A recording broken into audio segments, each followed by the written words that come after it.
Hello, and welcome to Crime Bytes, the show where we talk about some truly bizarre and disturbing crime cases. My name is Liz, and today is True Crime Tuesday. So, happy Mother's Day again to all of my viewers who are mothers. I hope that you all had a fantastic Mother's Day weekend. I've got another insane story for you today about a murderous mommy because, they're out there in abundance, apparently. Anyhow, for today's story, we are going to look at Kouri, a mother of three. Kouri was born on April 20th of 1990 to parents Lisa and Rodney Darden. She also had a brother named Ronnie. Kouri would meet her husband Eric at Home Depot, where at the time she was working as a cashier. He co-owned a masonry business, so he found himself there a lot and quickly took to Kouri. He would ask her out on a date, and shortly after that, they would become inseparable. I mean, look at them. They would welcome their first son Carter into the world before marrying on June 15th of 2013. They would go on to have two more boys together, and Kouri would get her real estate license, and this allowed her to start a business where she would buy and flip houses. The pair really seemed to be a happy and comfortable family of five. But then on March 4th of 2022, Kouri would call 911 after finding her husband dead on the floor next to their bed. The night before, the couple was actually celebrating because they were about to close on this property that was worth over $2 million for her real estate business. So they were celebrating at night, and in the morning, he was gone. Can you even imagine? The cause of his death ended up being a fentanyl overdose, which Kouri would end up stating that he did use from time to time. So this left her alone with her three kids, trying to cope with the sudden loss of her husband, but also trying to guide them through going through the loss of their father. She decided to write a kid's book about grief and losing a parent, because she felt that she couldn't really find anything out there that met that specific need for her and her family. So about a year after her husband had passed, Kouri would publish the book, Are You With Me? She would dedicate it to him and his memory. The synopsis would read, Are You With Me is written to create peace and comfort for children who have lost a loved one. It's to reassure children that although your loved one is not present, their presence always exists, and they walk through life with you as if they were here. It talks about different ways to cope and deal with some of the very hard emotions that children go through when they lose a parent. She would even go on the Good News Utah show to be interviewed and promoted in April of 2023. So it seemed that in spite of this terrible event in their lives, Kouri was really pulling together and then some for the sake of their children. But then on March 8th of 2023, only 3 days after her book was officially published, Kouri would be arrested. She was arrested for felony aggravated murder along with 3 charges of possession with intent to distribute. Hold up. Felony murder. That's right. This woman got arrested for murdering her husband by poisoning him with 5 times the lethal dose of fentanyl, falsely accusing him of having a drug problem, and then writing a book about dealing with the grief from this act that she committed for her children. What? So this is just wild. Kouri, while trying to pretend to grieve her husband's death and help her children grieve, while trying to dodge the police and deal with some other legal trouble that she got herself into, both with money and with Eric's family, and we'll get to that in a little bit, she writes and publishes a children's book and promotes it enough to get on one of those Good Morning shows. Where the heck did she find the freaking energy? And can you even imagine? Can you imagine if she just directed that energy into something like in a more normal manner, or at least a manner where she didn't have to take someone out? But before we get into that, let's just look at this book together real quick. I literally can't resist. It got pulled off of Amazon right after she got arrested. Here is a picture of the cover. You can see a boy kicking a soccer ball with some sort of angel man in the clouds cheering him on. Okay. Here is the next page with the dedication to my amazing husband and wonderful father. This is just sick. On the parallel page is this picture.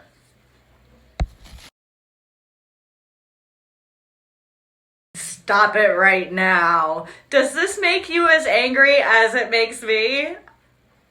I mean, if she didn't kill him, this would be incredibly sweet, but in what twisted world? Okay, let's see if I can get through any more of this nonsense. I mean, we're going to. That's part of why we're here, but here's the first page. It shows a little boy looking up at the sky, and it reads, "Are you in the clouds when I look up to see you? To tell you about my day, ask about yours, and tell you that I love you?"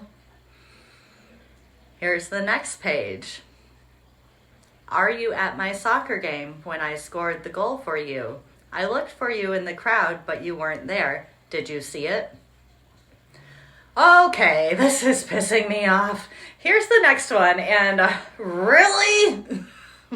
This lady is diabolical, just beyond diabolical, like the illustrations that totally depict her children's sorrow.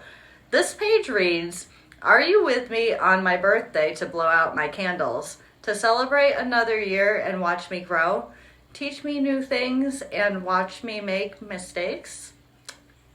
This lady is sick.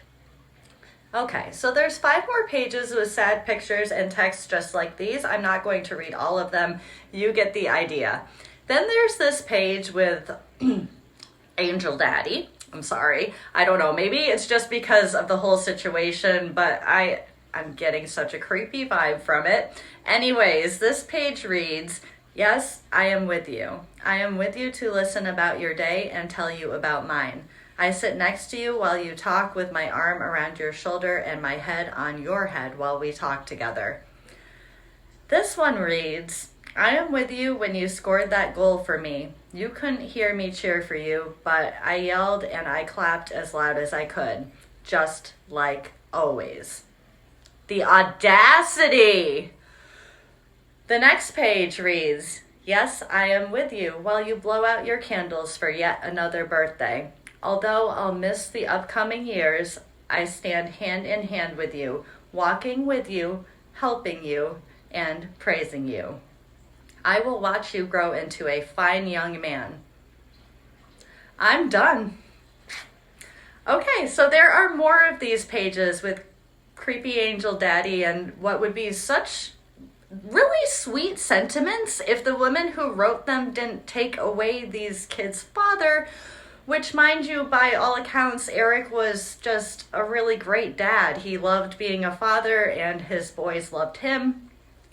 Anyways, we have 7 more of these response pages before we get to our last page, which looks like this. This one reads, "I am here with you every day, every minute, every second. Although you cannot see me, I am there. It's me in the wind, I'm the chill you feel. It's me, the feeling as if someone's with you. I will forever love you, my sweet baby, until we see each other again. Yes, I am with you." Ah!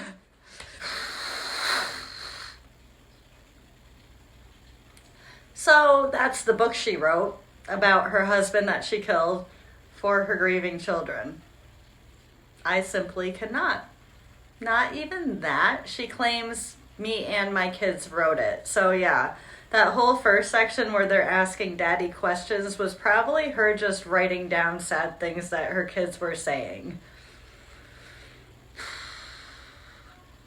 So on the night that she allegedly killed him, she made a drink, specifically a Moscow Mule, which I've never heard of before this case, but apparently is made with vodka, ginger beer, and lime juice. To each their own, I guess. But anyhow, before the couple could settle into bed, one of their sons was having a nightmare, and she laid down with him to help him fall back asleep. And in doing so, she fell asleep herself. When she awoke at around 3 a.m. and went to go back to bed, she found her husband dead and would call 911.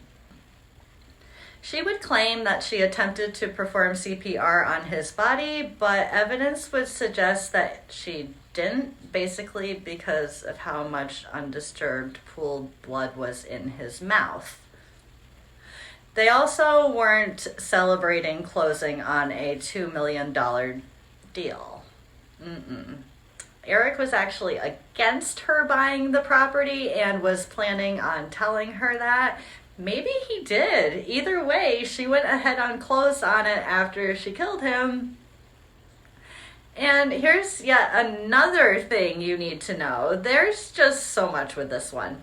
Eric and Kouri had signed a prenup so that in the event that they divorced, they would each have their assets protected, and his were fairly sizable.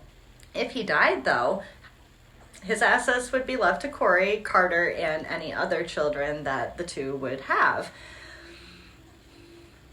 What Kouri didn't know was that Eric was kind of on to her towards the end, and before he died, he ended up leaving all of his assets to his sister in the event of his passing.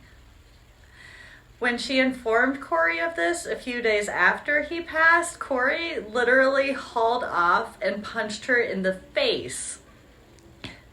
This would land her an assault charge, which she would end up pleading guilty to so that she could get a lighter sentence and received probation. They are deciding if she is violating some of her clauses or not because she is currently being held while awaiting trial. It's messy. Another thing that was messy were their finances. Although they kind of had separate finances, Kouri would spend Eric's money behind his back, upwards of over $500,000. It was said that she was getting herself into some trouble with the finances. So she was also taking out loans and forging the power of attorney as his wife. Yikes. Apparently, Eric had also told some of his friends and family members that if something had happened to him, that it would have been his wife. That's pretty telling. Isn't it so sad how sometimes you hear these stories and the person knows their partner is trying to kill them somehow, and yet it still ends up happening? Anyhow, apparently Kouri had tried to poison him at least 2 prior times. Once while on vacation, they were together in Greece and she made him a drink. Then, only 3 weeks before he actually died on Valentine's Day, the allergic reaction he had after eating a sandwich that Kouri had made him was so bad that he had to use his son's EpiPen and some Benadryl to recover from it. Apparently, he broke out in hives and even blacked out from this.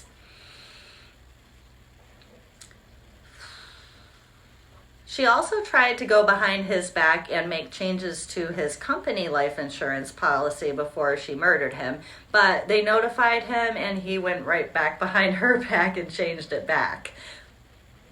On top of that, she also had attempted to take out other life insurance policies on him. The total of a few separate policies totaled over $1,500,000, which unfortunately wouldn't even cover her $2 million credit card debt that she ended up racking up. Not good. Not good at all. Kouri also tried to delete text messages between herself and a character named CL, who she purportedly got the fentanyl from.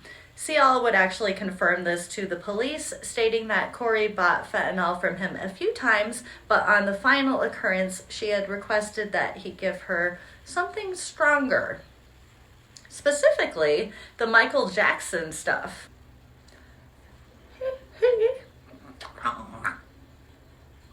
Sorry. On top of this, her phone search records included an inquiry as to whether she would receive a life insurance payment if the cause of her husband's death was pending. Luxurious prisons for the rich in America. Huh?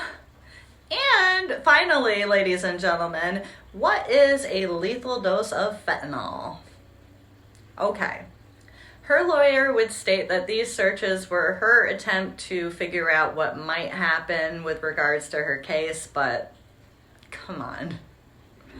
Luxurious prisons for the rich people in America. Her preliminary hearing is actually set for this Wednesday, May 15th, so stay tuned. We'll see what happens with this one. What do you guys think? This one just has a whole lot of audacity, right? Is that the word? I don't know. I hope they are able to put her away for this, especially for the sake of her children. I can't even imagine. She's being held without bail for now as the judge considers her to be a substantial danger to society. She is facing 25 years to life without parole if she is convicted. I feel bad for Eric. I know he knew he was in danger. Maybe he didn't think it actually could happen. I don't know. He loved his kids though, and he was trying to figure out the best thing to do for them. Unfortunately, he clearly underestimated how diabolical the woman he was married to actually was, and it cost him his life. And that's going to do it for today, but as always, let's try to end this on a more positive note. After researching today's episode, I decided to punch in resources for children's grief in the old Google, and there are a few different sites and books that look great that popped up. So there are resources out there. It's just finding one for you that works for you and your family, if you find yourself needing one, which I really hope you don't ever. Anyhow, the one that I will highlight today is the National Alliance for Children's Grief. They are a nonprofit organization that helps to educate people about children and grief, as well as provide both online and in-person resources through referral if needed.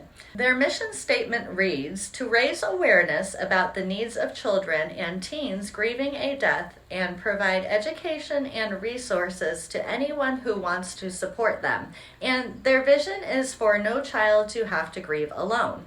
All bereaved children, no matter where they live or their circumstances, should have the support and resources that they need to positively adapt to a loss in their lives. If you would like to learn more about or support this great organization, head to nacg.org. All right, everyone. I think it kind of goes without saying, don't go around killing people and then writing books about it, but don't do that. And until next week, please stay safe out there in this crazy world. Bye.